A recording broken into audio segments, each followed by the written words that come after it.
It's actually a really tricky time with social media as well. The pressure just to be constantly shouting about yourself on social media, I think, and aware of your numbers. Oh my gosh. It can really interfere with your creativity.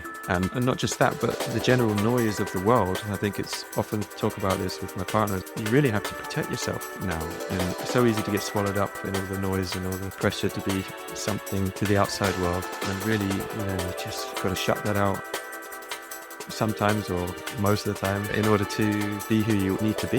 It's a horrible thing as a creative person feeling this pressure to present myself to the world all the time. So I have to almost switch mindset to do that and then try and protect the other side of me, which is somewhere else being creative.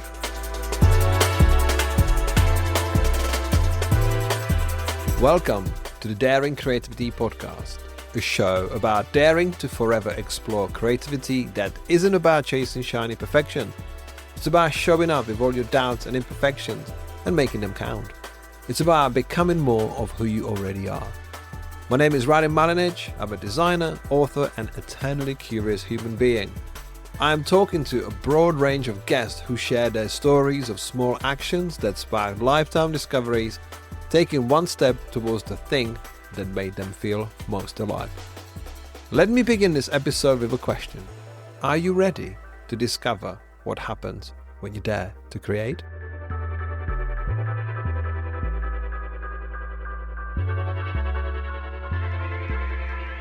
Today I'm speaking with Jono McCleery, a singer-songwriter who bridges folk, jazz and electronic music while maintaining an unwavering commitment to creative authenticity. His discography spans intimate acoustic albums and eclectic dance music collaborations, always prioritizing genuine artistic expressions and creating something deeply personal within creative limitations. In this conversation, Jono discusses how losing his hearing until age of 5 shaped his conscious relationship with sound, how his late brother Stephen's encouragement transformed the shy teenager into a performing artist.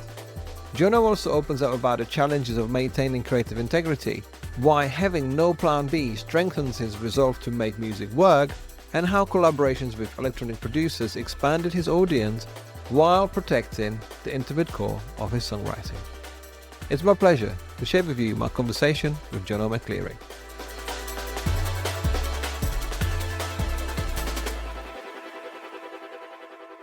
Hey Jono, welcome to the show. How are you doing today? I'm good. Thank you so much for having me.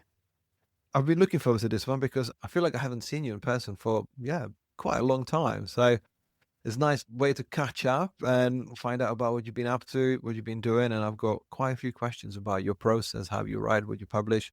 So for those who may have never heard of Jono McCleery, how would you introduce yourself? With difficulty, actually, it's always a tricky one because as an artist, as a person, you always feel like you're evolving and it's hard to summarize it. But I'd just say I'm a singer-songwriter influenced by jazz and folk music, but also work on many collaborations in dance music as well.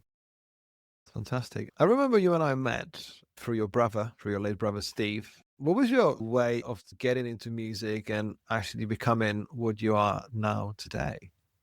Mine and Steve's father was a jazz pianist. So this is something I would have heard in the house growing up. And I remember going to bed at night and falling asleep to the sound of him playing piano. Unfortunately, he passed away when I was 6. And then Stephen adopted the position at the piano and would also sit there at night playing. And it was really comforting for me because the music continues. But it wasn't and then he moved out. He was 9 years older than me. So he moved out when he was about 18.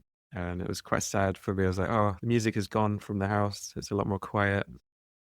And it wasn't until I was about 17 where I noticed there's the old cheap Spanish guitar gathering dust next to the piano and just thought I'd like to sing again. Because when I was about 9 years old, my brother Stephen would get me to sing because he liked how I was singing. And we used to sing soul songs together and he would play piano for me, Smokey Robinson, Otis Redding stuff. So with his absence, moving out after some years, then I thought, I want to sing again. So I just taught myself to play a bit of guitar just to get some singing done. And I really, really enjoyed it. So I just kept going with it. If I remember rightly, were you actually deaf to a certain age? Because I remember there was a story where you were coming downstairs and you can feel Steve playing downstairs. And have I got it right? until around 5, I think. And apparently, I don't know exactly what was wrong with me, but I did have some operations and eventually got my hearing back. And then I'm asking, what was this noise? What's that? What's this? But this is more of something that I hear about because I don't really remember it much. My mum and brother would tell me what it was like for me. But it's interesting, yeah. And I do wonder sometimes if I was able to take a more, I don't know, if it had a more creative impact on me with listening to music more consciously and not just being used to it always being there in the background. Maybe I can speculate. I'm not sure, but yeah. In any case, I got my hearing back. Absolutely. So that old Spanish guitar, now Steve has moved out, obviously you are looking at a guitar. What was the music that you chose to listen to yourself that wasn't presented to you every morning? What was the music that influenced you to actually pick up the guitar? I remember we had this big songbook of jazz songs and jazz chords. There was a couple of Bill Withers songs in there and a couple of jazz standards that were more simple that I could copy the tabs, these guitar tabs, little picture boxes, and I could just, you don't need to know anything to just copy these pictures. So I remember trying to, Ain't No Sunshine by Bill Withers being one of the first songs I probably learned to play. As I got more interested in guitar, then I started to notice it more in music.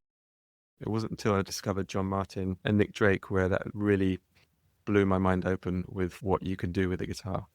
And that became absolute obsession for me, listening to their music. And yeah, I still do. I think they're both incredible. They mess around with all kinds of detuning, other different tunings as well. I don't dare to go there. I think for live performance, I don't want to be messing around with tunings. And I also enjoy the puzzle of standard tuning. I think it's an endless puzzle, and I like the challenge of that, trying to explore new sounds and new voicings with the same standard tuning. I keep going with that, and that's how I go.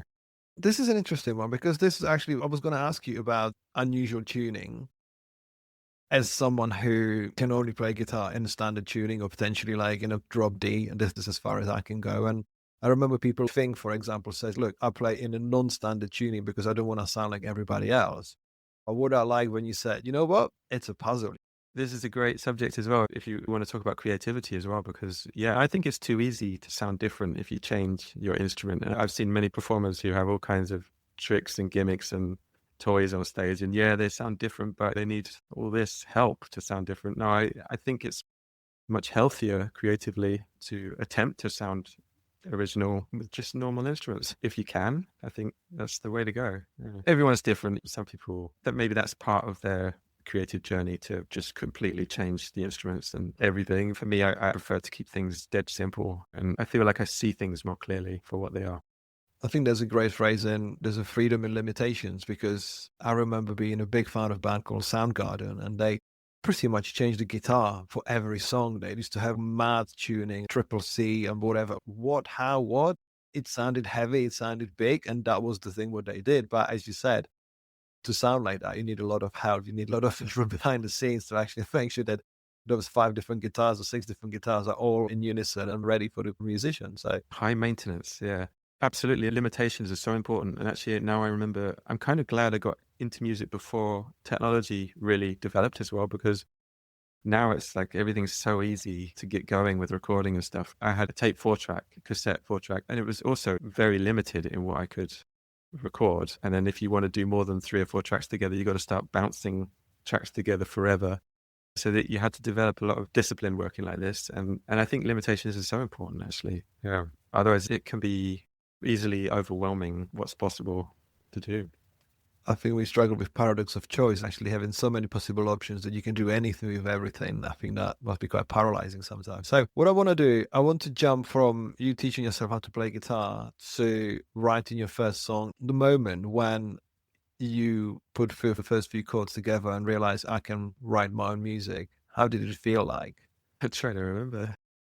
I think I had a knack for it to begin with, because I don't think we got it recorded anywhere, but I remember being 11, and even though I couldn't play piano, I was still able to write songs with it. So I could play enough to write and perform songs. And I remember showing my brother one, and he was like, "What? This is great." So I think for me, playing an instrument was always about trying to create something personal, not just me trying to become good at it, but actually I wanted to write something finished and that was mine.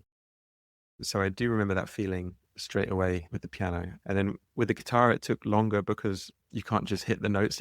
Making a sound on the guitar takes a long time to figure out. But I do remember one of the first songs I wrote was called Bet She Does.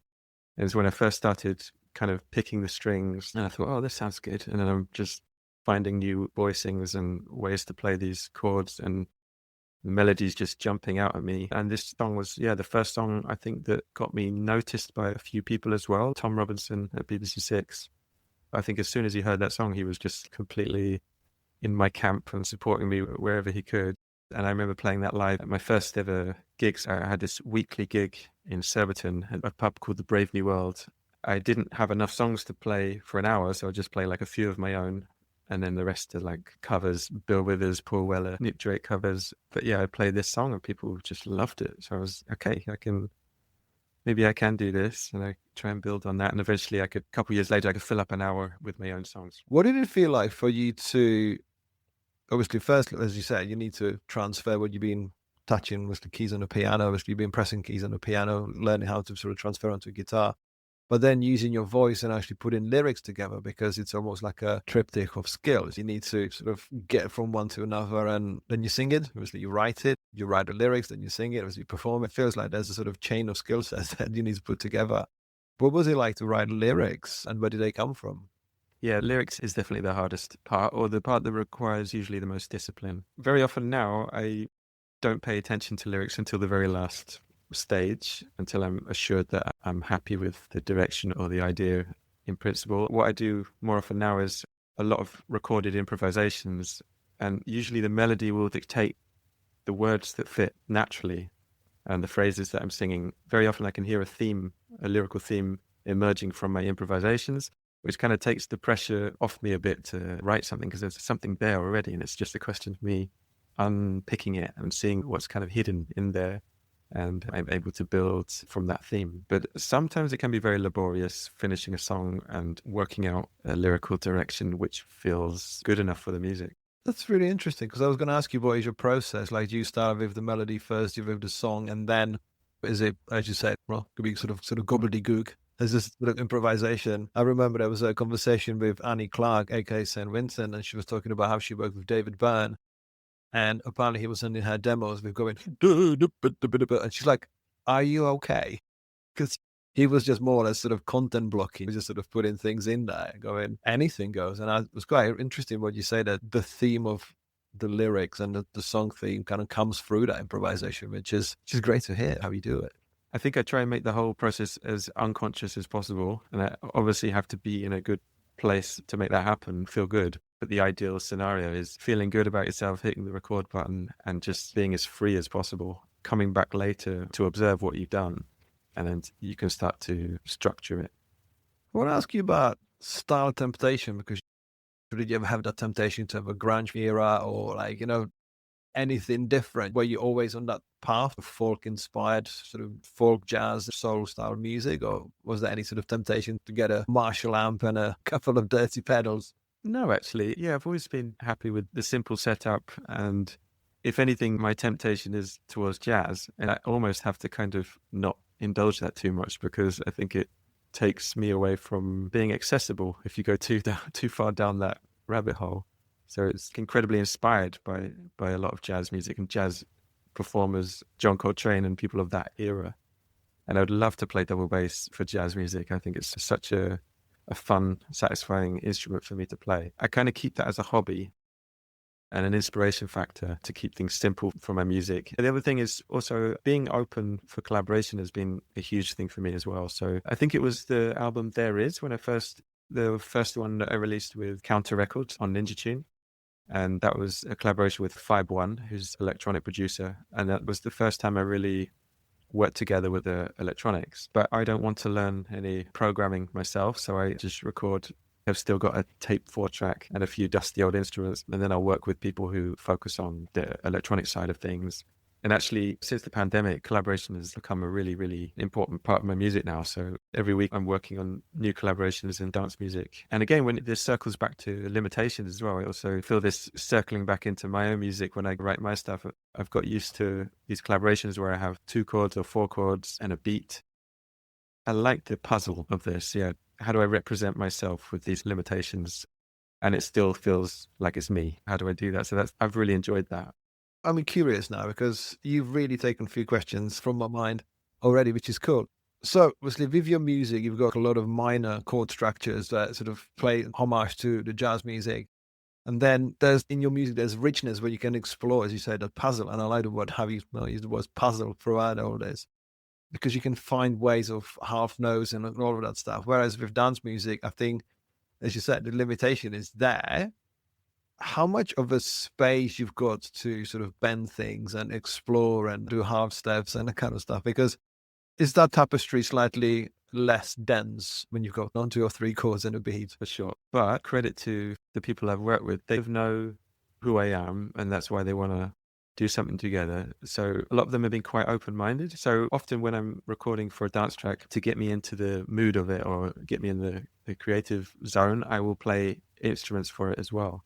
I will work out the chords in guitar, maybe find a different way of playing them, and maybe record some double bass and maybe do some choral parts as well, and just really get lost in it and sort of create my own world with it, I guess. And then I'll say to them, look, I've done all this extra stuff just to help me get into it. And I'll send it to them, but you're not obliged to use it. You can just use the vocal. And very often they use all of it. So that's been really surprising. And so actually what ends up happening, I feel like I'm doing something to bridge worlds as well, just to bridge the acoustic world with the dance music world. So I have a couple of collaborations off the top of my head, one with Booker Shade recently called Save Me, and they used my guitar, which I just recorded for myself on the final track. And there's another one with Dorian Craft called Set Me Free, where I've recorded double bass and guitar as well. And it's been really cool that they've incorporated all my ideas into their music as well. Do they ever push you into places where you might be feel a bit uncomfortable, or could it be a creative dissonance that something could be unusual for you? What I'm getting here is a couple of interesting dots that I'm joining, that there was in your music, there's no temptation to do something different or per se try to reinvent yourself or have a random album. But I feel like you live in this double life that these dance collaborations giving you an outlet to explore something. So has there ever been anything you'd be like, maybe I don't want to do that? I don't think so. I think I like to work with people who already know about my music, and then I feel like there's an understanding that they're not going to push me into or expect me to do something that I haven't done already. But also, I also don't like the idea of people having preconception of what I'm supposed to do. I work this same way with people on my music as well. If I want to work with Matt Kelly with the strings or any musicians that I play with, I really don't like to give directions because I know I love these musicians already. And so there's a trust between us and I want to be surprised. Otherwise, I just do everything myself. I work with Matt because I know he's going to come up with some ridiculous string part, which I would have never imagined. And I sort of welcome the surprise of that. And then hopefully I'm able to respond to his creative input and evolve the song into another level, which I didn't see coming. And this is the beauty of collaboration for me, and try to have a similar approach with the dance music stuff as well. That they just ask me to come up with something and don't give me too much direction, and then I throw them a load of weird things and maybe they adjust the piece a bit to fit my idea, and then we take it from there. And it's a very freeing kind of experience. That's really good to hear, because as a musician, you can have a deep sense of ego, you have identity. This is what I want, this is how I want it to sound. But as you said, on your second album, on your first Ninja Tune album, you worked with 5B, and he pushed you to a whole new soundscape, because your first album, your first self-released album, was more or less a folk music, right? A folk soul. It was acoustic through and through. And then this evolution happened. What I'm getting from you so far, that actually you're very open to it and you're actually happy to be taken on that journey and you trust people. And I think that's, and I use these words on the show, words like self-acceptance. Did you already sort of feel that you are happy to be taken somewhere, or did you feel like you were letting some part of you go and thinking, is this going to work out, or is this the right choice? I think, yeah, I probably am self-assured in that sense, that it doesn't matter what genre or production elements are happening. I feel like I can put myself in that music if I like it. And I'm not going to be hemmed in by genres or a sound. It's more about where it's coming from inside, I think, and trying to translate that into sonically somehow.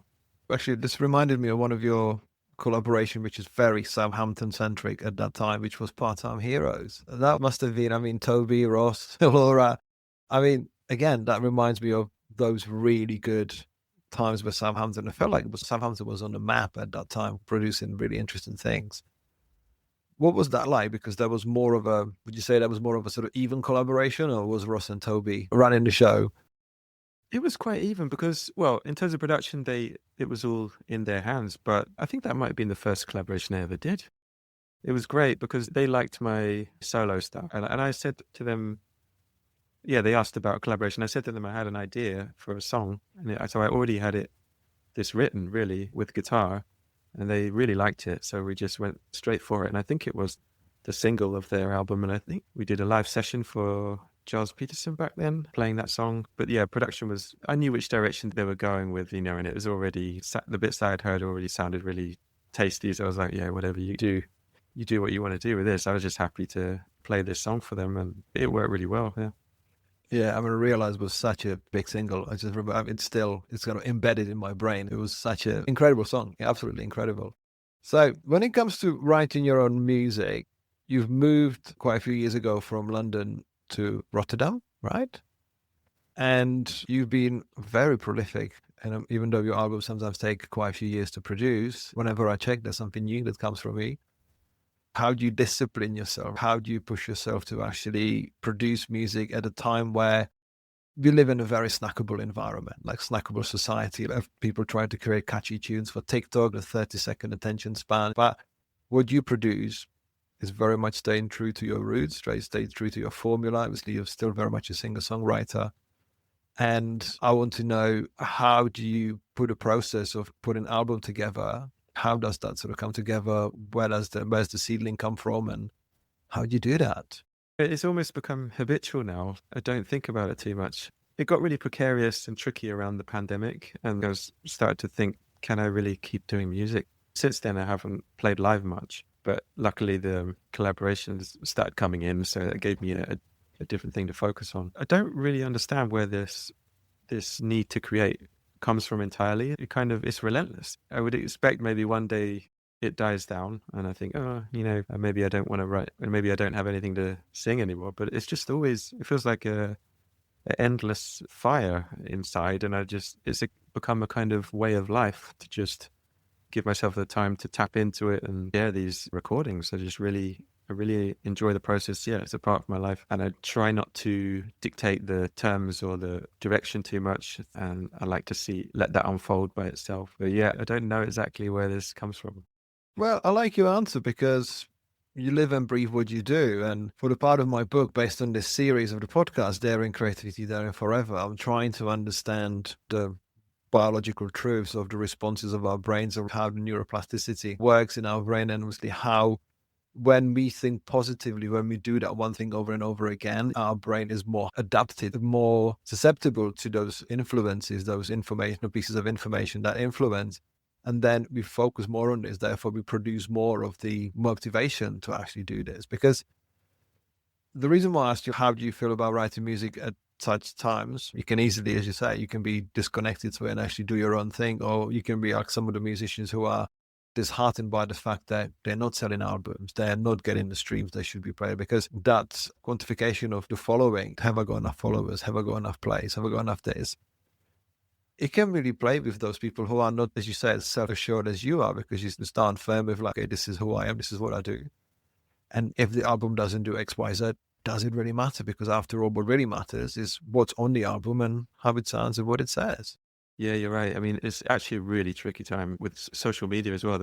The pressure just to be constantly shouting about yourself on social media, I think, and aware of your numbers. Oh my gosh, it can really interfere with your creativity. And not just that, but the general noise of the world. I think it's often talk about this with my partners. You really have to protect yourself now. And it's so easy to get swallowed up in all the noise and all the pressure to be something to the outside world, when really, you just got to shut that out sometimes, or most of the time, in order to be who you need to be. It's a horrible thing as a creative person, feeling this pressure to present myself to the world all the time.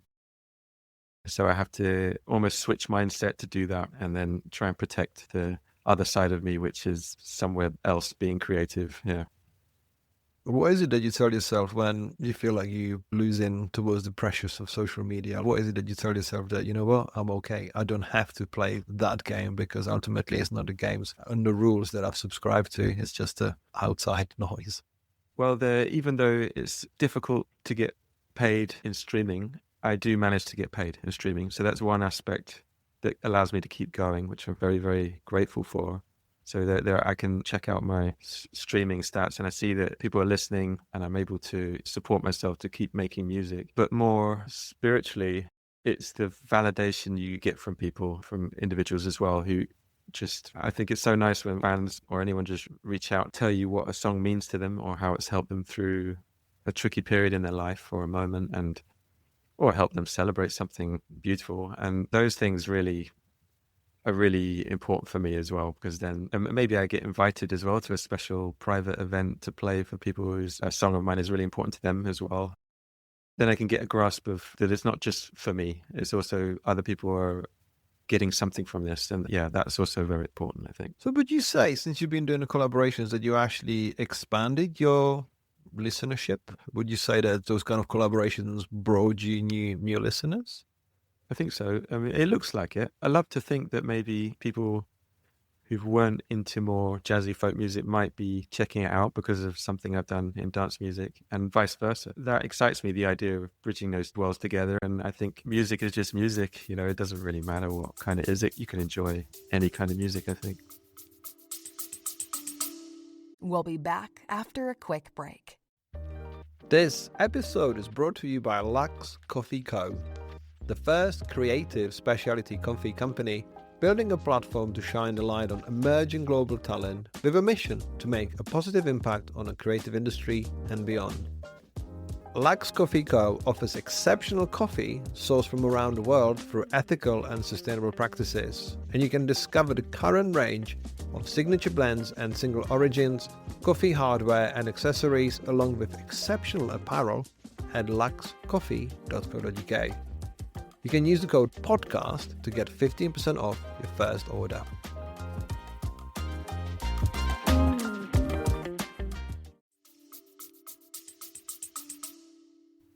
I think, to convert a drum and bass head into listening to your first album might be sometimes tricky, but ultimately it's still you.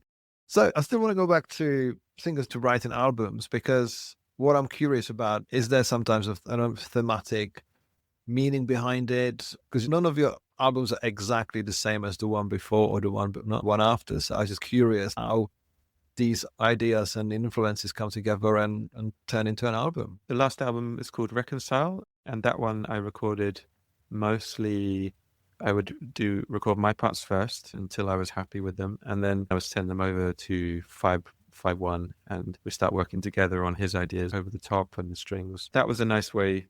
That felt natural to do it like this. I think I'm now putting ideas together for my next album, and I think I will work in a similar way with a producer called Jesse Koolhaas in the Netherlands, and he's sort of more jazz orientated.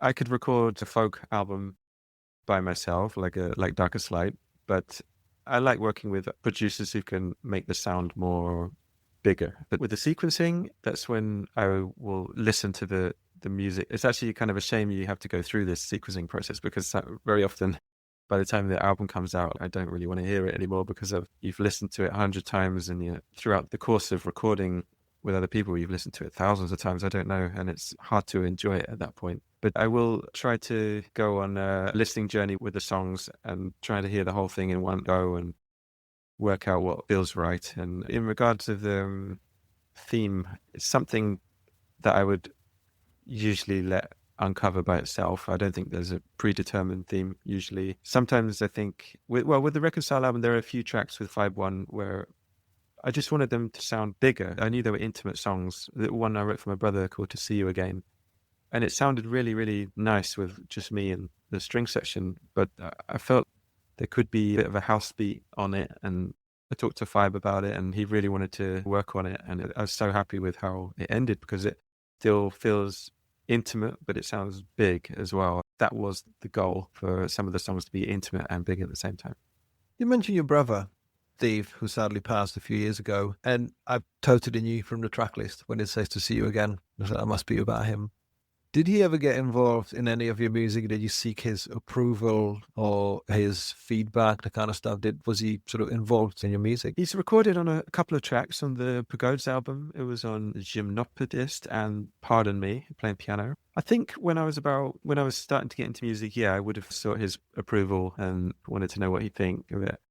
And he was always so supportive as well. I give him so much credit for me being involved in music because, yes, I'm not the kind of person who jumps on stage and wants to perform for people. My disposition is very shy. So I really needed someone like that to say, you can do this, you're great, fucking do it. And he was that type, pushing me to do my first gigs and absolutely showed me the way, basically. And in the beginning, it was a huge influence. Really, I think he showed me, he had a band called Shine. Do you remember them? Did you ever see them play? I think I saw them in Green Cellar. That was my first experience of live music. I was watching his band Shine in Southampton, and I thought they were amazing. And through them, I discovered John Martyn, Gil Scott-Heron, and people like that. And yeah, my brother really put me onto some great music when I was a kid. But at some point when I started writing my own songs, I could recognize that stylistically we were quite different, and I was going into a more folk world, and he was more acid jazz thing. He was a bit dismissive of the folk thing. I learned quickly, I don't need his approval now. I'm going to go do my musical exploration and find out what works for me. But he was always super supportive, always loved to see me in music. Yeah. Your paths crossed in Part-Time Heroes, Dad. Your folk stuff actually and the acid jazz stuff really met in the middle by you guys performing at the same time. So let me ask you, so after your first self-published album, you got signed by a sub-label from Ninjitude. Did it feel like a pressure that you signed to a label with such weight behind them? And did you feel like there was a lot of expectations to deliver, or was it just a sort of vehicle to get the album out and you didn't feel like you have to deliver your best work, having that sort of, I don't know what the right word to use, having that sort of anxiety about like, okay, now this is not just my own album, this is someone else's releasing it and it needs to be of certain quality? It was really exciting. Luckily for me at that time, I didn't know much about the electronic music. So for me, I wasn't as awestruck as some people my generation would have been in that situation, because they wanted to do something experimental with me and for me to work with 5-1 and do like this sort of James Blakey crossover album.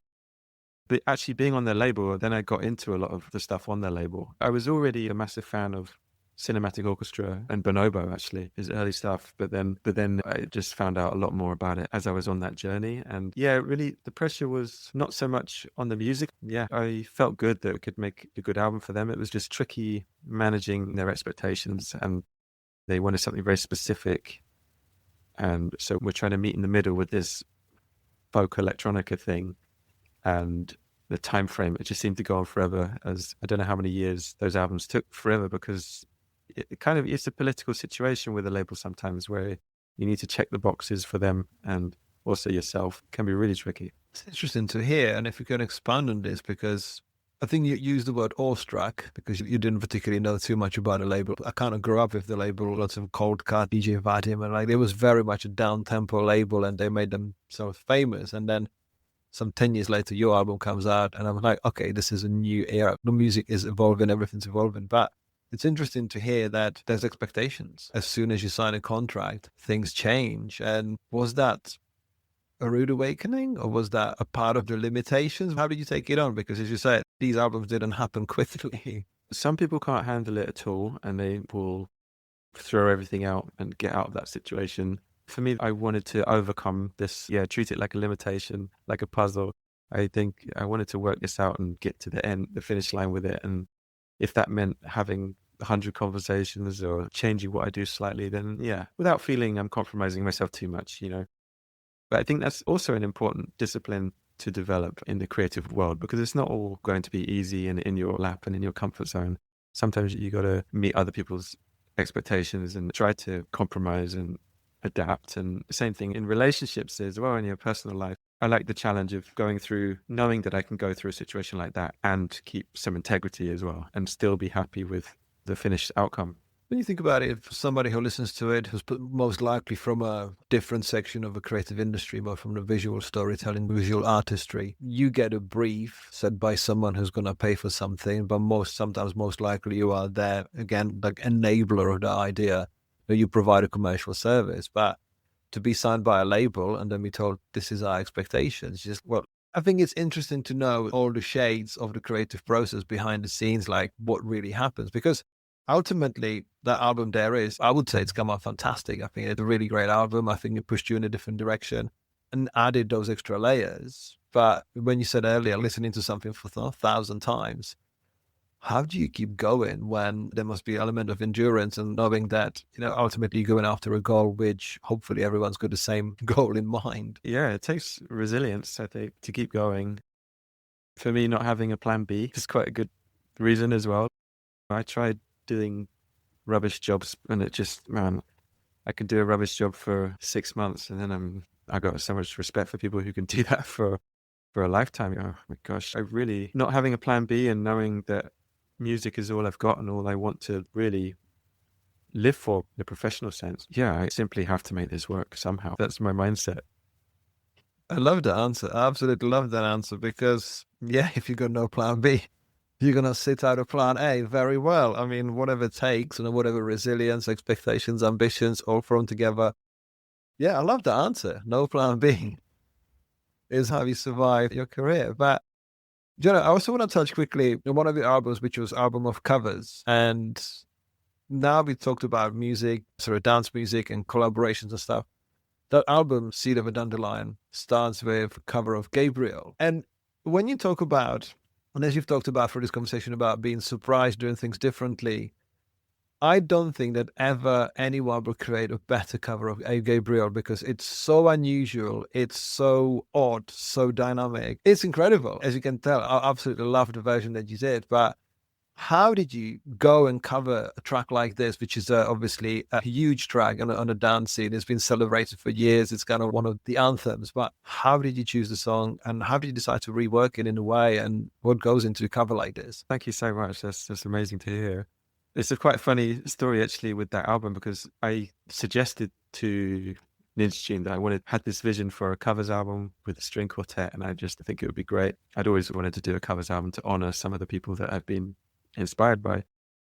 They sort of said, we'll support you to do the covers album if we can make some suggestions for it. So I said, okay, go ahead. Apparently they sent this suggestion paper around the whole, or email around the whole office. So everybody's putting ideas on it. And it came back to me. It's like got 100 suggestions on it. And I'm looking down the list thinking, oh my God, these songs, Eye of the Tiger, the really anthemic, motivational pop hits. There's no way I could play some of these songs. But, I sat down with my guitar and I went down the whole list. And I think the only song I felt I could cover from that was Halo by Beyonce. And I wasn't actually that familiar with it to begin with. But then I listened to it and I played it on guitar. I was like, yeah, I could do a slightly bluesier version of this. I think it's going to work. Apparently that was enough to appease them that I'd made an effort to incorporate one of their suggestions. And then I just got on with it with my list. And I think I maybe had 20 songs on my list, which I recorded demos for and sent them to Matt Kelly to write some string parts for a quartet for. And then I got we started to put the ideas together. And yeah, Gabriel just jumped out straight away. As soon as I've probably got a demo somewhere with his string parts on it. As soon as I heard his string parts, I was just amazed. I was like, wow, this is exactly beyond what I wanted for this project. It was really exciting piece. And to hear it with strings as well. Yeah, then we went to a studio and Tim Brokins produced it and we got someone to play electric guitar and got the string quartet in the studio and recorded it as live as possible. It just felt really, really natural to play that song acoustically. I think it's an amazing, amazing song. I mean, it's incredible. And that version, I can literally just describe it as a gentle riot. The way it just picks up and it's unbelievable. I'm so grateful that you actually made that cover and to understand now that you had a plan A with the input of the Ninja Tune office. Can you just imagine Eye of a Tiger being done in Jono McCleery style with a string quartet? But it kind of shows it's really interesting because I understand albums are such an intimate expression of someone's soul, writing, expression. What they when you get that final article from a musician like yourself, you're thinking, is there limited input? Is there maximum input of other people? How do these things happen? And then to know that there was a card going around the offices and people having a sort of suggestions thinking, well, it was not their idea in the first place to be making a covers album. So then why do they have to have a say? But then again, potentially limitations, outcomes. I'm fascinated by this because you've still gone with the plan A, picking up Halo out of 100 songs. And in their defense, the Halo song did really well on the streaming services and justified the album quite quickly. So yeah, they'll be happy with that, I think. Well, can you imagine if you did Eye of a Tiger? Might have done even better. That's just a joke. But So we talk about resilience and patience and discipline because Pagodes took you another 4 years to create. The albums are not quick, but how do you incrementally work that you know that you've got your deadline or timeline, or that you know that you're heading towards something? Do you put out an album when it's ready or when it has to be ready? I'm quite good at setting my own deadlines. For a couple of the albums that I've produced in myself were before Reconcile, it was Here I Am and There You Are and Moonlit Parade. I self-funded them when I made them. And with those, I just booked the studio dates with the band to record the album. That was my deadline. So, well, not to finish the album, but to get it recorded. And that was my deadline to finish writing the songs. So there's the first deadline, and I'm not going to wait until I'm ready. I'm going to give myself a fixed point that it has to be ready by. And because they were quite live, those albums, it didn't take much it just took some mixing work to be complete.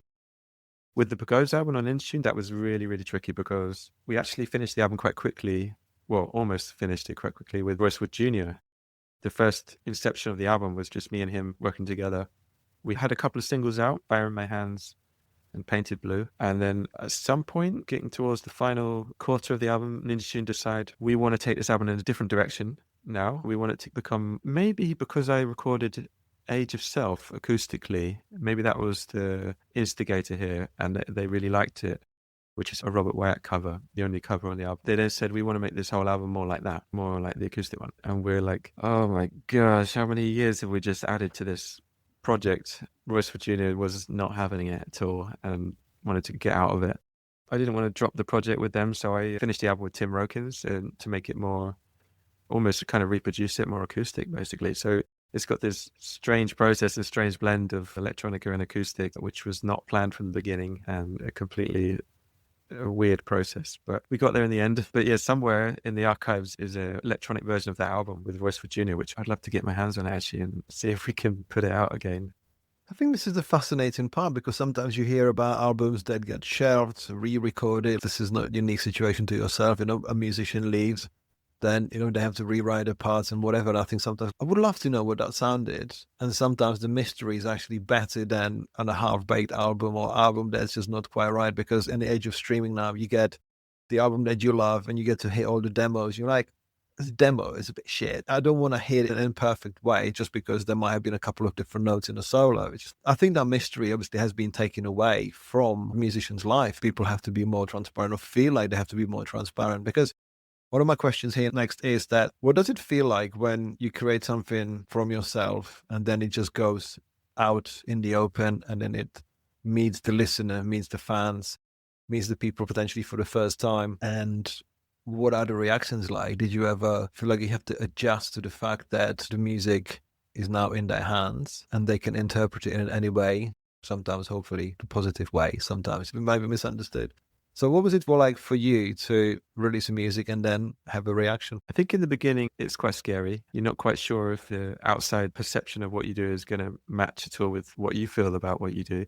So you kind of want to try and make sure you're tuned into, does the world need my music? Do people want it? There has to be some reciprocal rolling process for you to want to carry on doing it, Yeah, after some years of performing, I mean, to be honest, I had such an amazing first gig experience, actually, at the Llama Tree Festival when I was 17, I think. And my brother managed to get me an audition to play at this festival. It was so nice because I played a small room and there was only a few people there to begin with. But by the end of the show, it was full and everyone's sat on the floor, absolutely locked in and really super appreciative. And it felt really, really magical to start from an experience like that. So validating and assuring, and think, right, I'm going to keep going. This feels good and it feels right. So there has to be some luck, I think, in the beginning. That I can imagine if I didn't have a brother as supportive as Stephen was, it could have stunted my growth creatively as well. Like there's plenty of sibling rivalries in families and people that will shut you down or tell you to cheer up all the time when you're playing your music. And I didn't have to contend with that, which I'm grateful for as well. It's great to hear about Steve's legacy and mostly what you guys had and how he impacted your career, your music.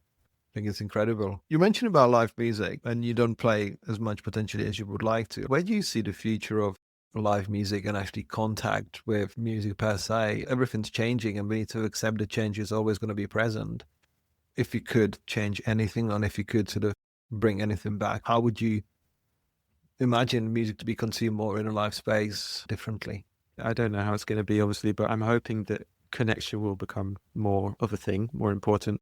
Everyone's so comfortable at home now and so online, and whether it's, watching series or texting with friends and not going out so much, and I'm hoping that as the technology manipulates us to stay at home and spend money, I'm hoping that a human connection will become more important or more necessary for us. And I would like to see live music not just happening in venues and nighttime bars, but becoming in more alternative spaces and spaces where children can be as well. I think there are some festivals which are more family orientated, and I think it's really nice to be able to play for young people as well and to have inspiration on them on an early age. I'd like to see live music, more accessible in more alternative spaces, and to become the human connection aspect of it to become more important as well. Well, Jono, I don't think you can summarize all of this conversation better than this, than to say it's all about human connection. Thank you so much for coming to talk to me today. It was nice to see you again, and it was nice to talk again and finding out more about the things that are not that easy to see through streaming platforms or just social media. So thank you for your honesty, and thank you for telling me more about how you work, because I'm a big fan and I'm looking forward to all those new albums, because you've got no plan B. All the albums that are coming in the next few years, put them up. I will. Thank you so much for having me. It's been a pleasure.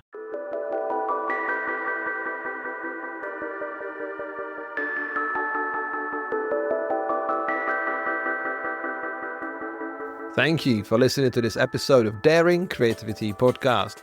I'd love to know your thoughts, questions, and suggestions.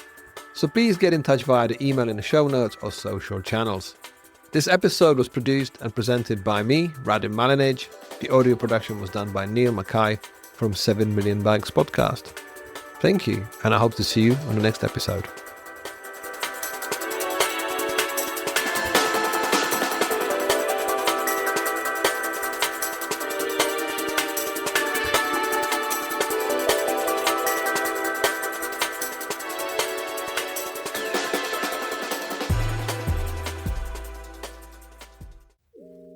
If you enjoyed this episode and would like more accessible resources to help you discover your daring creativity, you can pick up one of my books on themes of mindful creativity, creative business, branding, and graphic design. Every physical book purchase comes with a free digital bundle including an ebook and audiobook to make the content accessible wherever you are and whatever you do. To get 10% of your order, visit novemberuniverse.co.uk and use the code PODCAST. Have a look around and start living daringly.